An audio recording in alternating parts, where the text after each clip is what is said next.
So good evening guys. In yesterday's class we have discussed till this particular concept. Okay. So center state relations we have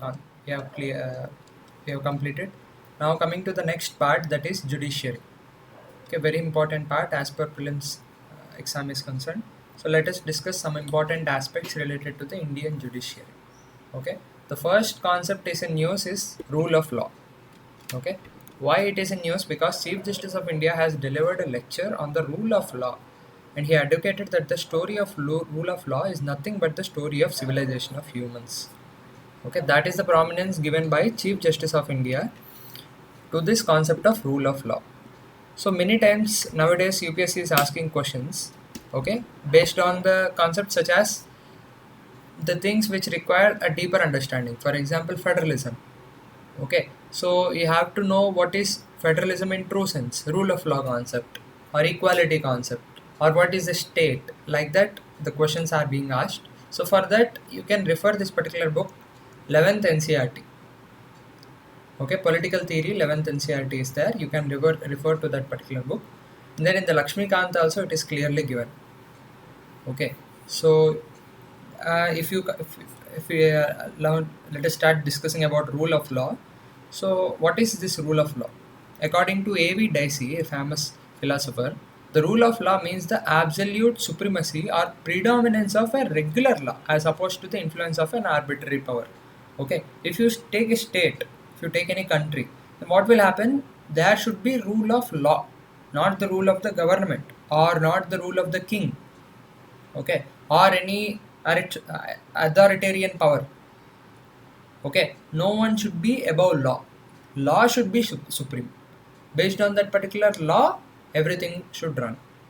So on which law the country is running? The Indian Constitution.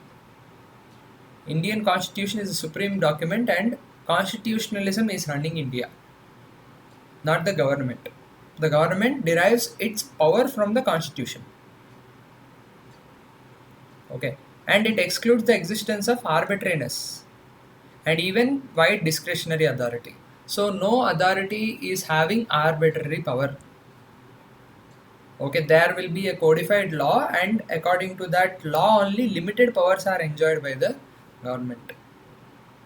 For example, if you take the concept of right to life, government cannot simply take away your life without the proper law, right? So no one is above law. Only state that is governed by the law, imbibing the ideals of justice and equity, can be said to have a rule of law. Okay, there are certain countries which are following this arbitrary power. Okay, there is a namesake constitution written. Okay, some arbitrary laws are written.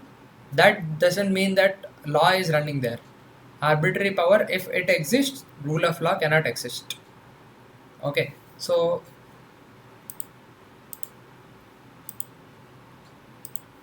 if you see, only the state governed by law imbibing the ideals of justice and equity. So there should be justice, true sense, in the true sense, and equity in the true sense. Then rule of law can be upheld. Okay, if you see the origin of this particular theory, rule of law theory, it can be tracked back to the ancient Romans. The ancient Roman society during the formation of the First Republic. Okay, it has been since championed by several medieval thinkers in the Europe, such as Hobbes is there. Okay, John Locke is there. Rousseau is there. Okay, through Rousseau, through his social contract theory, all have upheld this particular concept of rule of law. If we see the Indian history, Indian philosopher Chanakya in his Ardhasastra also mentioned about the concept of rule of law. Okay, so if we see, what are the three principles of rule of law? One, there should be supremacy of law. Okay, law must be supreme and no man should be punishable except for a distinct breach of law. Okay, no authority can arbitrarily give any punishment. Okay, suppose police come and without saying anything, can they arrest you? No, it is not possible except under prescribed law only. They can do that. Okay, no one is punishable except for distinct breach of law, and there is equality before law. No man is above law, whether it is the president or the prime minister. or the one who is running the government, no one is above law. Law is supreme. And there is predominance of legal spirit. Constitution is the result of right of individuals as defined and enforced in the court of law. There should be judiciary to uphold this concept of rule of law. Law should be supreme. No one should be above law. Okay. No man is above law, and there should be judiciary to uphold the spirit of rule of law. These are the three principles of rule of law. So what is the importance of this rule of law? Without the rule of law, there cannot be social justice. Okay, rule of law ensures social justice, and it will preserve the democracy. Okay, it is a constraint on the arbitrary use of the power. Without law, who is running? If a military dictatorship is going on, okay, they have no laws to control them. Then what will happen? It's an arbitrary power, and they can do whatever they want. So if law is present, there will be a constraint on the arbitrary power. It is a protection of the fundamental rights and human rights given to the citizens of that particular country. It ensures the spirit of constitutionalism. That's why rule of law is very important.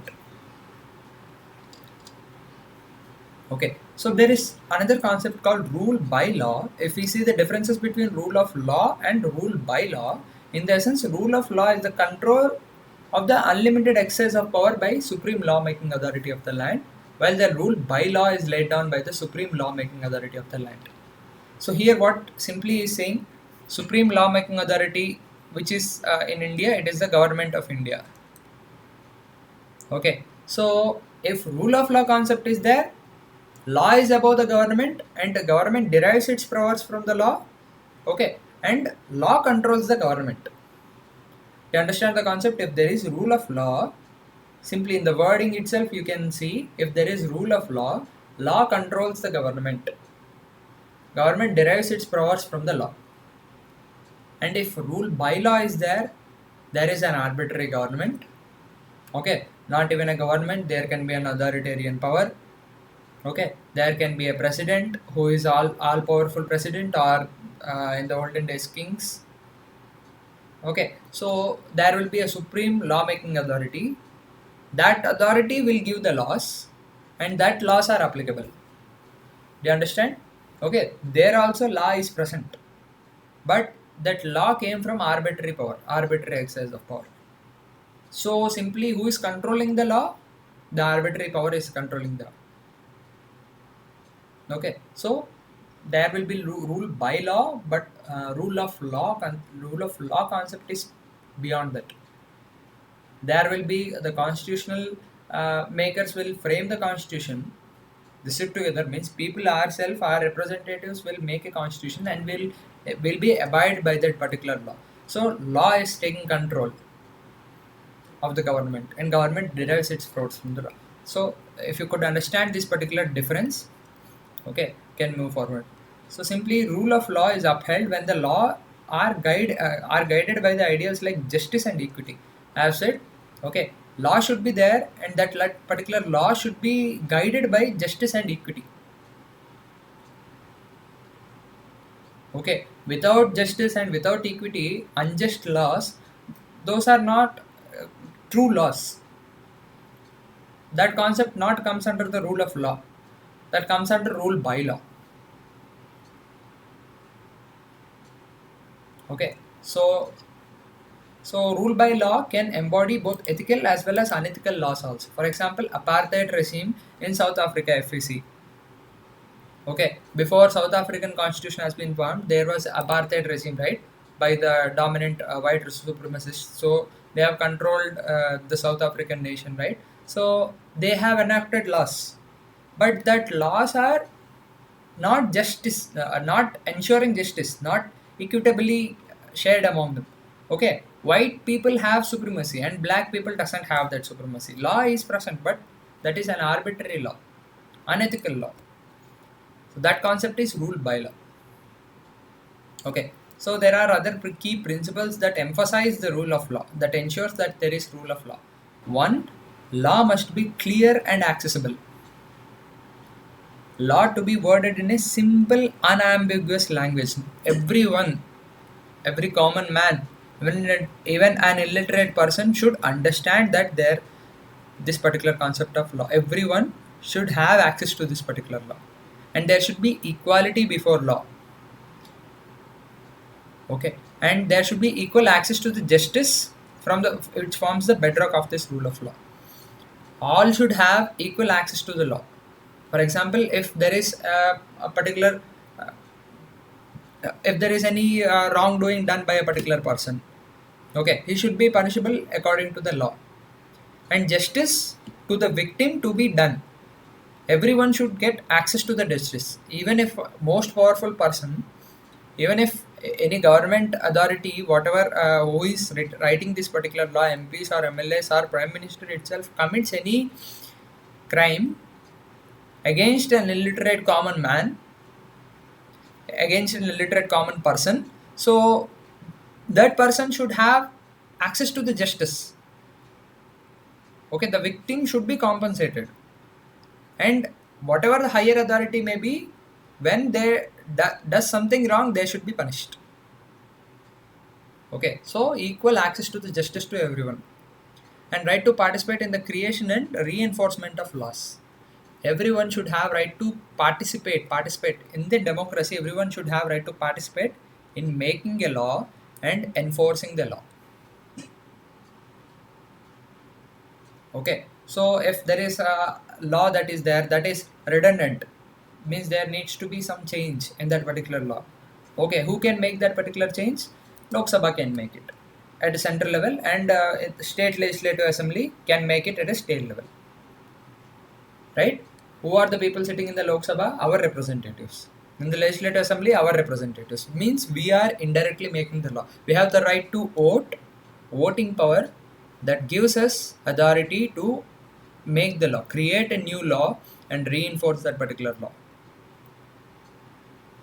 So there is a concept of direct democracy and indirect democracy. In the direct democracy, people themselves create the laws, but ours is an indirect democracy. We elect some representatives and they on behalf of us create the law. So we have right to participate, and there should be a strong independent judiciary, ensuring that the laws are enacted in line with the constitution. Okay, there is a supreme law of the land, that is constitution, and all the laws made by the legislature, there will be ordinary laws and there will be constitutional laws. Constitutional laws are always supreme, and whatever ordinary laws, okay, whether they are in tune with the philosophy of the constitution or not, that should be monitored by the judiciary through the process of judicial review. Okay, so judiciary should have the authority, the power to see if the government is properly making laws. Government means the state or the central legislature, Lok Sabha, or the state legislative assemblies are making laws which are in tune with the ideals of the constitution. If there is any arbitrary law which infringes upon the rights that are provided in the constitution, for example, tomorrow government may come up with a law, okay, in order to kill everyone, suppose, okay, to take away the right to life, but article 21 of the constitution provides us with right to life. So Supreme Court can simply struck down that particular law, saying that it is infringing upon the rights given in the constitution. So there should be a strong independent judiciary. So these are the things that are necessary to enforce the rule of law. Okay, in the Indian constitution, okay, rule of law forms a fundamental pillar of the Indian constitution, and it is important in the different provisions in the Indian constitution, where all rule of law concept is mentioned in the Indian constitution. One, according to the Supreme Court, it is part of the basic structure. So in the case 1 and the Bharati case, we have seen the concept of basic structure, right? So whatever is present in the basic structure, that cannot be altered by the legislature. By the Lok Sabha, it cannot be altered. So it forms the basic structure of the constitution. No one can modify that. Okay, there is supremacy of the constitution. Constitution is supreme. So it is ensuring rule of law. Article 13 of the constitution provides for judicial review. So strong and independent judiciary. Judiciary get power from the constitution itself. Article 14 ensures that equality before law and equal protection of laws. Everyone is equal before law and everyone is equally protected by law. Everyone has equal access to this particular law. That is mentioned in the Article 14. Article 21 provides for checks against the arbitrary executive action. Executive means government. Government cannot arbitrarily do anything which is against law, and Article 21 ensures that. And Article 50 provides for the separation of power between legislature, executive, and judiciary. So there is independence of judiciary, independence of executive and legislature, and they do not enter into the domain of others. Okay, there is a separation of power. In this way only we can ensure that there is rule of law. If legislature or executive is controlling judiciary, then judiciary is not an independent authority, and there will be no one to guard the law. So executive will be arbitrary, using the powers in an arbitrary manner. If there is an arbitrary power, it will not be rule of law. Independent judiciary. Okay, these provisions are present in the constitution to ensure the rule of law. So question can come. Okay, 4 or 5 statements can be given. Which of the following statement can be the most suitable definition for the rule of law? Okay, like that question can be asked. Okay, so coming to the next concept, that is contempt of court. Okay, it's been in news since 2019. Okay, now presently it is in news because Supreme Court held that no law can take away the court's power to punish for its contempt. Okay, so first you need to understand what is a contempt. Contempt refers to a offense of showing disrespect or dignity to the disrespect to the dignity or authority of the court.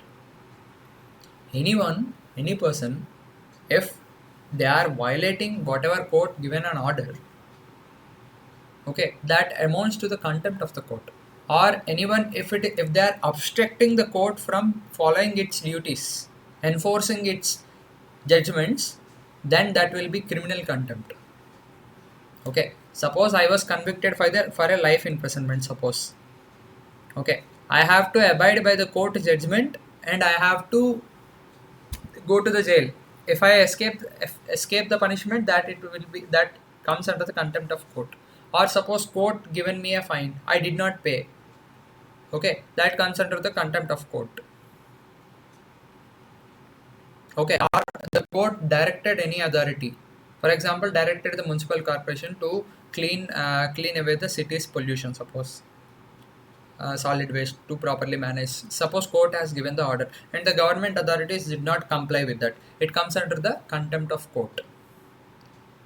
Means whatever person is there that is showing disrespect, it is like disobeying what is the court's authority. So court has the power to punish if anyone is not showing respect to the court's judgment. That is the contempt of court. Okay, so in the constitution it is mentioned in article 261, article 19(2), and article 129 and 225 and article 14(2). In all these articles, contempt of court related issues are presented. Okay, article 261 says that full faith and credit shall be given to the judicial proceedings. Full faith and credit. Okay, no one should disobey whatever court has suggested. Article 19, there is a reasonable restriction on right to freedom. Okay, so what is the reasonable restriction? In article 19 clause 2, contempt of court is also mentioned. Okay, right to freedom of speech and expression is there, no? Okay, contempt of court is also a restriction on the freedom of speech. So no one can say that this judgment is not meritorious judgment. Okay, and question the authority of the court. I'm not saying the merits and the demerits cannot be judged by can be judged by another person if it is substantially true. Okay, suppose court has given a judgment. Okay, that judgment might be having certain wrongdoings. Okay, and if the judicial proceeding have any wrong, the person can question, but the person cannot question the judiciary's power to give the judgment. Who are you to give the judgment like that? No one should question. Okay, so that is a restriction on the freedom of speech. Okay, Article 129 and 215 says that Supreme Court and High Court. Article 129 for Supreme Court, 215 for High Court gives the power to punish for the contempt of itself, respectively. Clearly, it is mentioned for the contempt there should be a punishment that is mentioned in the Constitution itself. And Article 142 says that powers to the Supreme Court to punish for the contempt or seek any person's attendance. Okay, here also in this article also it is mentioned for it gives the power for the Supreme Court to punish for the contempt or seek any person's attendance also. Any authority, if court calls, that person should come. Okay, certain laws are also there. For example, Contempt of Courts Act 1971 is there, which clearly defines what is contempt of court. Constitution does not define what is contempt of court clearly. Constitution simply mentioned that there shall be punishment for the contempt of court, but it doesn't define. Remember, it can be a brilliance pointer. It is clear. Question can be asked like, just a minute.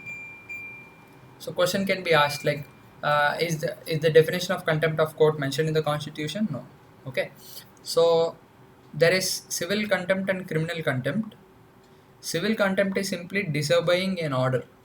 If a court has given a judgment and ordered a person to do something, that person should follow that order.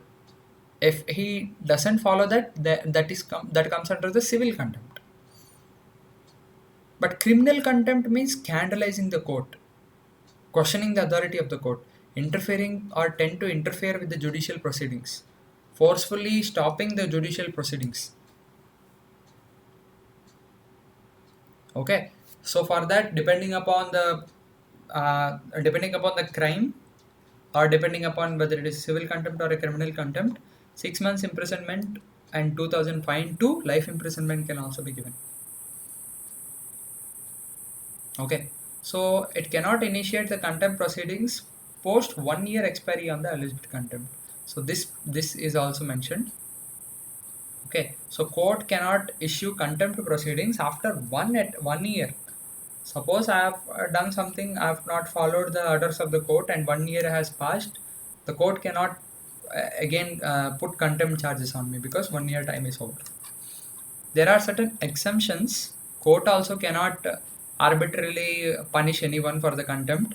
If, for example, if there is a fair and accurate reporting of the judicial proceedings in any newspaper or a TV channel, if it is fairly and accurately saying the truth only against the judicial proceedings, then it not comes under the contempt. Fair criticism or merits of a judgment cannot be a contempt. Merely defamatory attack on a judge and not intended to interfere in the proceedings is not a contempt. It comes under another punishment, but not a contempt of court, because we are doing defamatory attack on a particular judge, not the court itself. And in 2006, this particular act is also amended and introduced truth as a valid defense in the done in the public interest. Means whatever thing I have done, if truth is behind me, if some wrong is there in the judgment, and I have the truth as a valid defense, okay, and I have done in the public interest to expose whatever wrongdoings done by the court, then it doesn't come under the contempt of the court. So these are certain exemptions are there, but you should have a clear idea what is contempt, what is civil contempt, criminal contempt, what is the minimum punishment, and what are the articles in the Constitution gives the power to the Supreme Court or the High Court to punish for the contempt. There is another proceeding. There is another concept you have to know, that Supreme Court can issue contempt of court for whatever thing. If contempt of court proceedings are against High Court itself can issue, but subordinate courts are there, no? Okay, small courts, district municipal courts, are all those courts doesn't have the power to contempt. Okay, contempt of court power they doesn't have. Okay, on behalf of them, High Court or the Supreme Court can issue contempt of court act. contempt of punishment that High Court and Supreme Court on behalf of the subordinate courts can give it. Okay, so in the news it is mentioned that the Supreme Court drew distinction between Article 142 and 129. So here two articles are there, no, 129 and 142. Okay, so you have to know clearly that power to punish for the contempt of the constitutional is a constitutional provision which cannot be abridged or taken away even by a legislative enactment. There cannot be any law to take away this power, the contempt of court power. Tomorrow there cannot be, for example, contempt of court act is there. It cannot be amended and said that court doesn't have any power to punish for the contempt of itself. Okay, that is clarified by the Supreme Court. While the power to punish for any contempt for itself under Article 122 is subjected to provisions made by the law. Okay, in the Article 122 it is clearly mentioned that subjected to provisions made by a law by legislature. Okay, it will be determining the contempt of itself. Okay, so legislature has certain power to modify the issues. For example, in the legislature has come up with this particular law, contempt of court act. Okay, but it cannot altogether remove the power of contempt. Okay, it can modify, it can come up with certain exemptions, it can clarify like this much punishment will be given. It can list down what are the cases in which court can issue contempt. Okay, other than that, court, any legislature, any law should not take away the power of the contempt. Okay, so and there is no such restriction as far as Article 129 is concerned, because in the Article 129 it is clearly mentioned that Supreme Court or High Court have the power to contempt respectively. But Article 142 gives legislature a power to make laws with respect to contempt of court, but they altogether doesn't have a chance to remove this provision altogether. Okay, so you have to remember that. The next issue is about appointment of judges. Okay, for the Supreme Court or High Court, you have to know what is the procedure for appointment of judges. Why it is in news? Because the Center has recently approved the 9 names recommended by the Supreme Court collegium. Collegium system will be there for appointment of judges. Okay, and in that particular 9 names proposed, 3 are women judges. This issue is also you have to remember. Okay, how many women are there? Why there is lack of participation of women at the higher judiciary? And compared to higher judiciary, in the lower judiciary, 28% women are there. Actually, 50% should be there, but 28%, okay.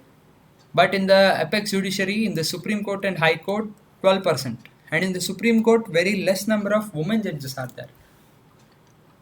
The sex ratio is skewed there. See, if you see the last 71 years, Supreme Court has appointed only 8 women judges. Okay, starting from Justice Fatima Bibi. Okay, Fatima Bibi in 1989. She was the first Supreme Court judge to be a woman. Okay, and Justice Indira Banerjee is the lone serving woman judge at the top court after the elevation in August 7, 2018. Since 2018, there is only one judge, Justice Indira Banerjee, and now 3 more women judges have been added. Okay, still there needs to be this ratio should be altered. More number of female judges should be given this chance to go to the higher judiciary. Okay, so if you see how they are appointed, most important thing, under Article 124 clause 2 and 217 of the Constitution, they govern the appointment of judges to the Supreme Court and High Court. Article 124 for the Supreme Court and 217 for the High Court. Under the provisions, the President, remember, the President has the power to make appointments after consultation. See, this point is very important. President can only appoint a judge, but after consultation with such number of judges of the Supreme Court and of the High Court in the state as President may deem necessary. It is directly mentioned in the Constitution that President has to seek the advice of the Supreme Court judges or the High Court judges in order to appoint judges. This provision has been clarified multiple times. Okay, there are three cases known as simply called as three judges cases in 1981, 93 and 98. The Supreme Court has evolved the collegium system. After subsequent judgments, this collegium system have been modified, okay, and refined. This collegium system, what it is, you have to understand, it is a system where committee of CGI and four senior most judges of the Supreme Court.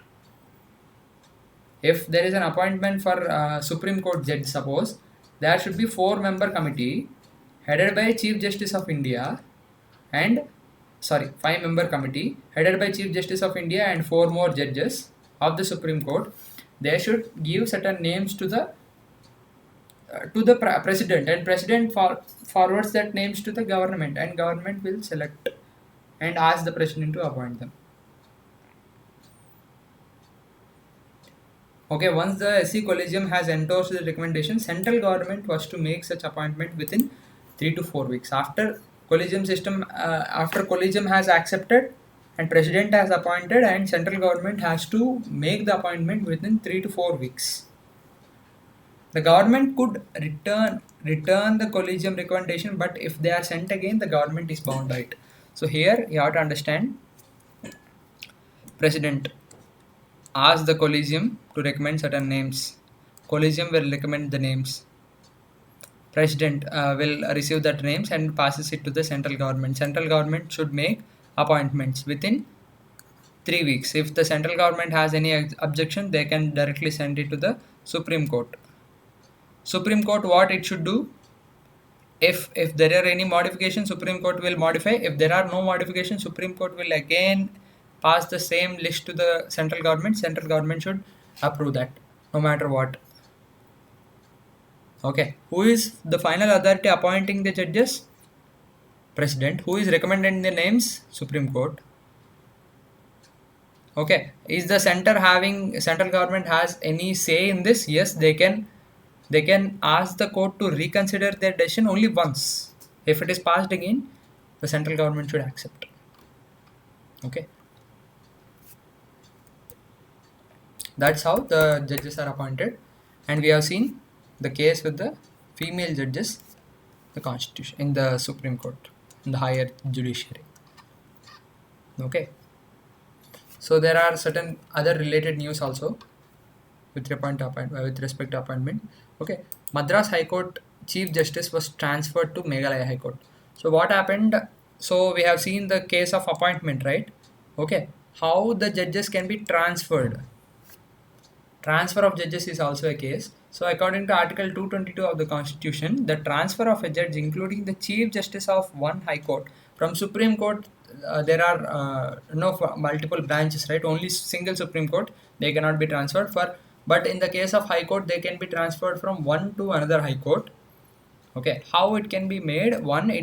Initiation of this proposal for the transfer of judges should be made by CJI, whose opinion in this regard is determinative, and consent of the judge for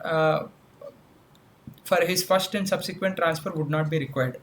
Okay, CJI, Chief Justice of India, if we want to transfer anyone, okay, consulting the senior most judges, he can take a decision, and he should not ask the prior permission of the judge concerned.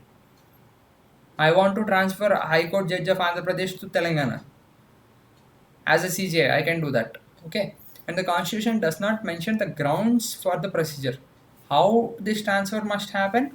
There are no grounds. Okay, so if the point is power to select, appoint and transfer judges is derived from the Supreme Court verdict in the 3 judges case, from which Supreme Court judgment on the subject of judges transfer. In the 3 judges case, on the subject of judges transfer, following points have been emerged. 1, transfer of judges cannot be a punitive measure. In the Constitution, there are no grounds or no procedure on which the transfer can be made.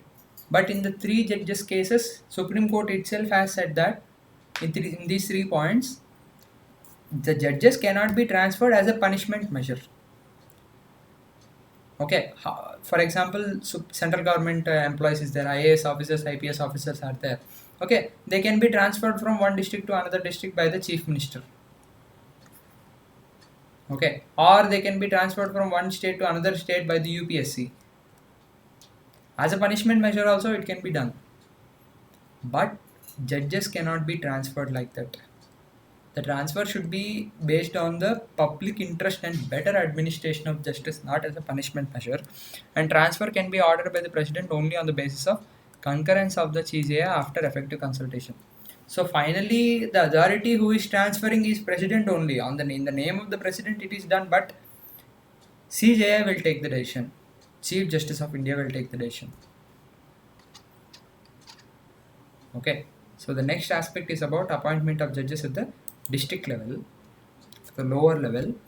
So this is about the All India Judicial Services. Just give me a minute.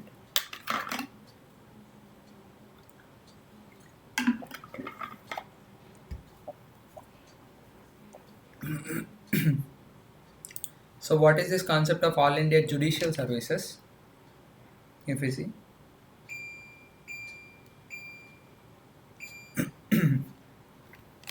recently the central government is preparing for the fresh push to establish All India Judicial Service.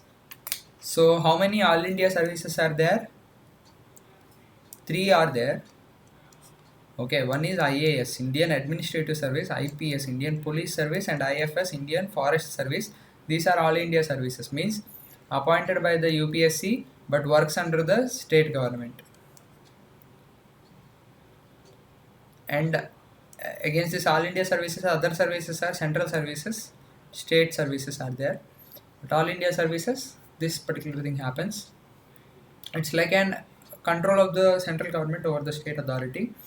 Okay, so this All India services, there should be a new All India service called All India Judicial Service for the lower judiciary in lines with the central civil services. So, what is this All India Judicial Service? It is initiative to reform the judiciary by centralizing the recruitment of judges.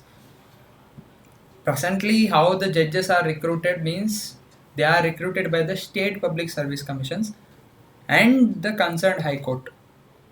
For example, Andhra Pradesh High Court is there. Okay, Andhra Pradesh High Court, with the help of Andhra Pradesh State Public Service Commission (APPSC), will conduct an exam.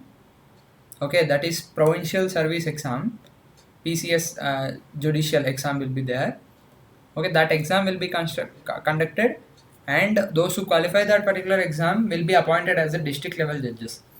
How they will become the senior judges? If that particular person is appointed at the in the young age, through seniority he will go to the this particular high court, and through seniority he can go to the Supreme Court.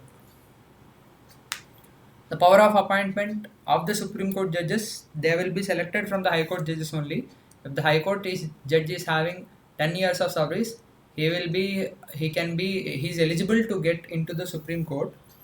Okay, once he enters the Supreme Court, the retirement limit is 65 years only. Okay, so Article 223 and 234 of the Constitution of India deals with this particular appointment of district judges, and it places it in the domain of the state. Okay, so in the Article 223 and 224, it is clearly mentioned that state governments are responsible for appointment of judges. That's why state high courts and the state public service commission will do that. But there is a new proposal to modify this particular thing, modify this article, and come up with a new recruitment process. Okay, in the same way the UPSC conducts this central recruitment process and allocates successful candidates to the executive, right? Judges of the lower judiciary are proposed to be recruited by a central authority. UPSC will only do that and assign to the states respectively. At present, various high courts and state service commissions are holding exams. So what is the background why it has came up? So the idea of centralized judicial service first noted in the 14th Law Commission report, that is a report on reforms in the judicial administration. Okay, at the state level process there can be certain issues. discrepancies will be there. That's why centralized recruitment the thing should be there. That's why in the 14th Law Commission it is mentioned. And the 42nd Constitutional Amendment Act passed in 1976 under the Article 312 of the Constitution, empowering the Parliament to make law for the creation of one or more All India services, including All India Judicial Service, common to the Union and the states. Okay, in the 42nd Constitutional Amendment Act, earlier there is no provision for creating of an All India service. In the 42nd Amendment Act, it is clearly mentioned, the 1976. Okay, in order to amend this provision and create an All India service, for which constitutional amendment should be done to ensure the uniformity in standard of selection and attract the bright talent and young talent into the judiciary. A fair trial basis and a speedy justice can be, and so therefore fair trial and speedy justice is available to every citizen throughout the country. So there will be, the state public service commissions, they do not conduct the exams as efficiently as UPSC does. So UPSC, the central authority, will recruit them and given to the states. In 2016, Parliamentary Standing Committee on Personal Public Grievances and Law and Justice also mentioned in the 15th report, they have backed the idea for All India, Pan-India Judicial Service. Judiciary, Supreme Court also said in many cases in the All India Judges Association versus Union of India case, directed the center to set up an AIJS, All India Judicial Service. Supreme Court also is asking for the creation of AIJS. Okay. Further, the creation of AIJS was considered and recommended by the first National Judicial Pay Commission. Okay. National Judicial Pay Commission is there, also known as Justice Shetty Commission. Okay. That particular commission also recommended for the creation of AIJS. In 2017, Supreme Court took suo motu cognizance of the issue in appointment of district judges and mooted the central selection mechanism. Okay, so in multiple cases and multiple commission reports, it is clearly mentioned for the creation of an AIJS. So central government is planning to create that. So you have to remember what is the current recruitment process. Okay, how AIJS can be created, which article, Article 312. Okay, one more provision, this amendment can only be introduced in the Rajya Sabha. Remember, not in the Lok Sabha. Rajya Sabha can only take up this issue for creation of a new All India service, because means All India service is like infringement upon the power of the state governments, right? State government's authority, state government's autonomy is under stake, and Rajya Sabha is like the guardian of the state's power, state government's power. It's a representative of the states, right? That's why this particular All India Judicial Service can be created by this particular Rajya Sabha only. After it is passed by the Rajya Sabha, it goes to the Lok Sabha. Okay, that aspect also you have to remember. The next aspect is about tribunals. Okay, so what are these particular tribunals? Tribunals are the alternative to the judiciary.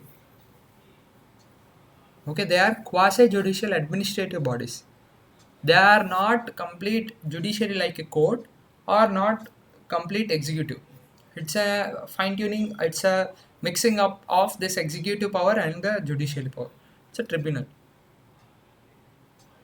Okay, so why this particular concept of tribunals in news? Because Parliament has passed the Tribunal Reforms, Rationalization and Conditions of Service Act 2001. Okay, there are certain reforms passed in this particular Tribunals Reforms Act.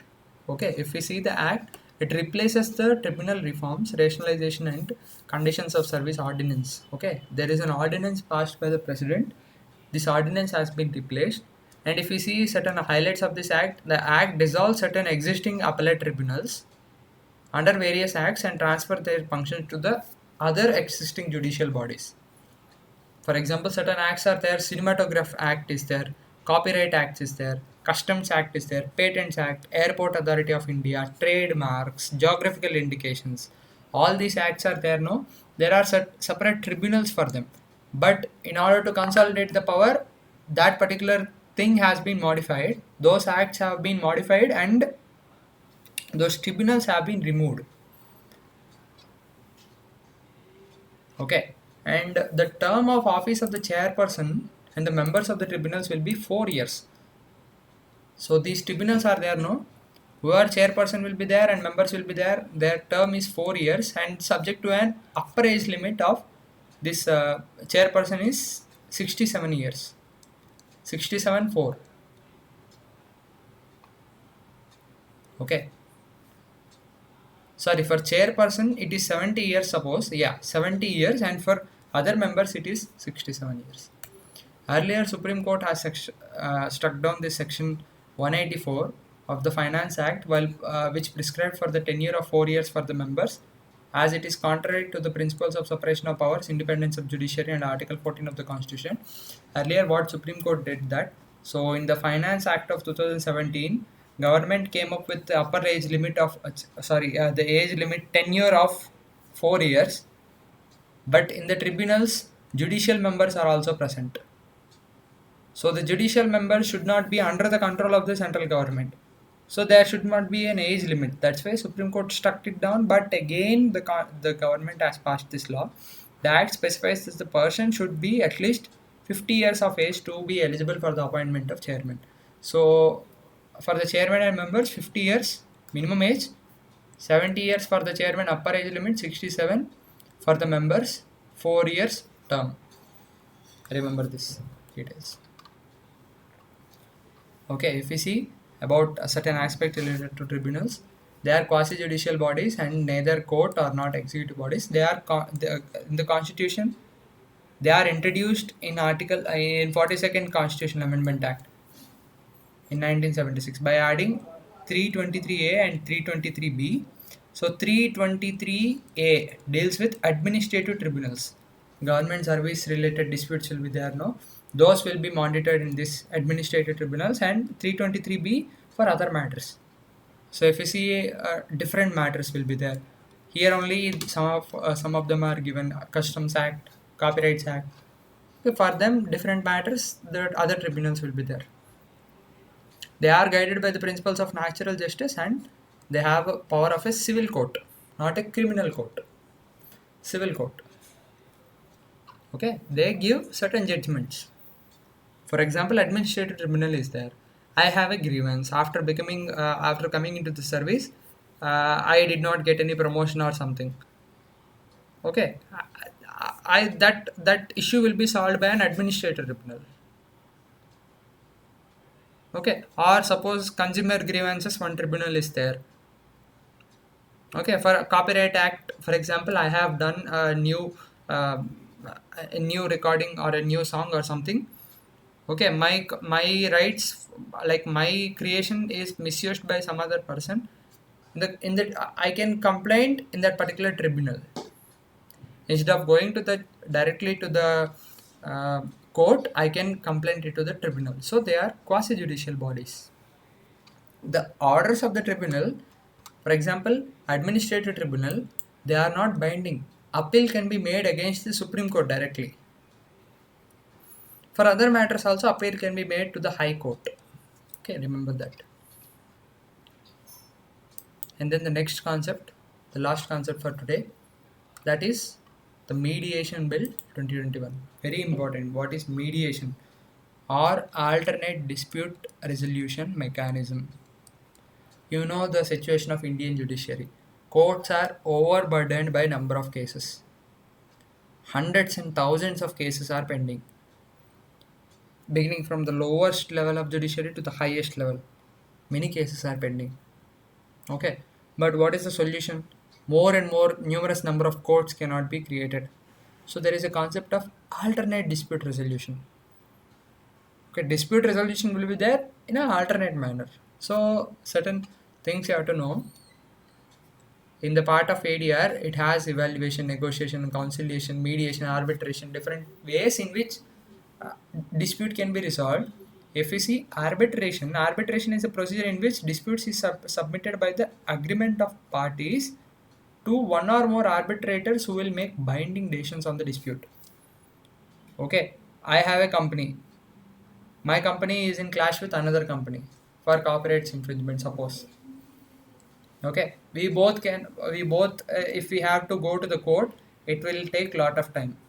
So what we can do, we can set up an arbitrator, a mediator between us.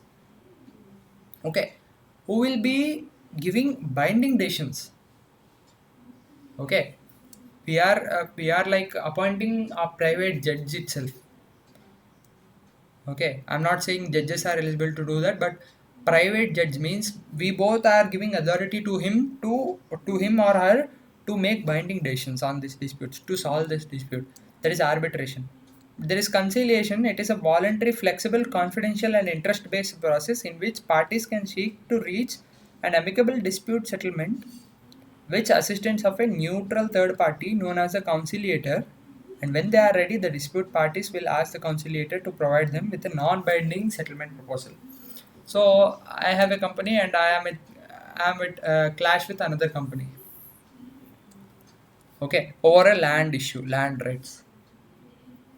Okay, both have equal rights. Suppose.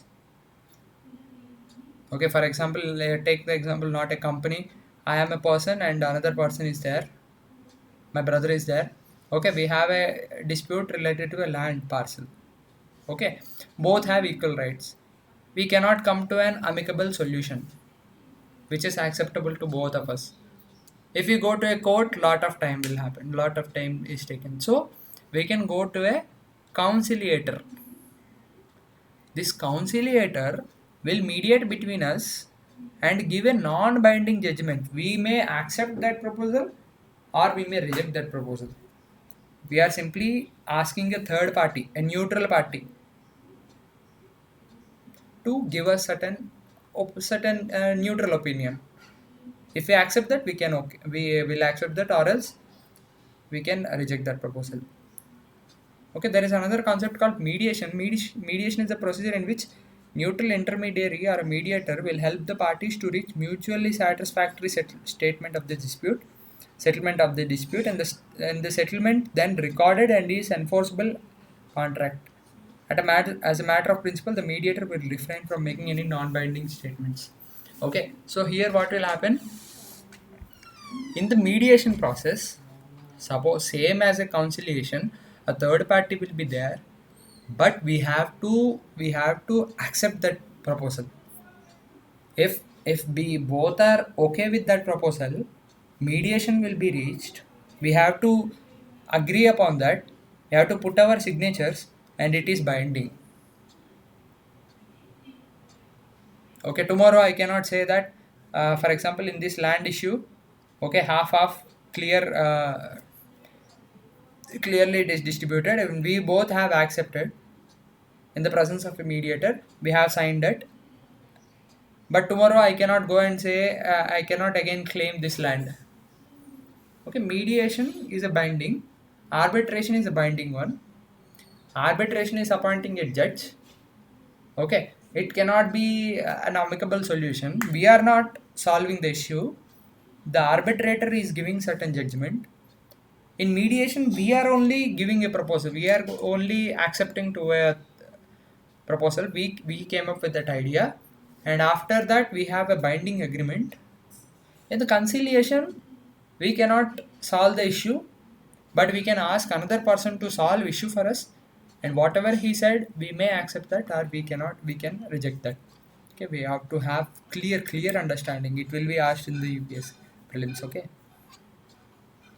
So if we see about this mediation bill, so this bill seeks to promote and facilitate mediation.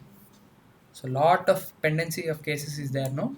So more and more chances are given to the mediators, arbitration, especially institutional mediation for resolution of the disputes, which are commercial in nature or otherwise enforced, and mediated settlement agreements will be there. So government is trying to fine tune this process, give a legal backing to that. Okay, it promises an effective dispute resolution process which can improve the ease of doing business. So why ease of doing business? Because companies, if they have any dispute, they cannot go to the court because it takes a lot of time.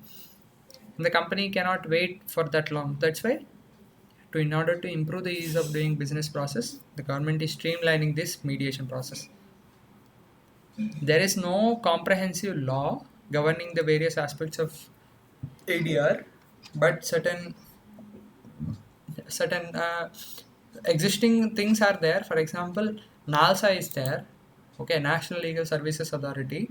It's also a part of our ADR. Tomorrow we'll discuss it. Okay, so in the present bill, it is trying to establish a mediation council of India in order to oversee all the mediation process, and it is a mandatory pre-litigation mediation and settlement is going to be come before we go to the court. We have to mediate. Pre-litigation mediation and settlement should be done. Due recognition to online mediation. Online mediation will also be accepted and provide for community mediation. Okay, at the village level, village panchayat mediation can be there, and at period of 120 days time limit is also set for the mediation process, and there is a dedicated fund in order to promote mediation in India. Okay, so that's it about the concept of mediation. So from tomorrow we'll discuss about the other issues, NALSA, the judicial infrastructure, and other things. Okay, thank you guys.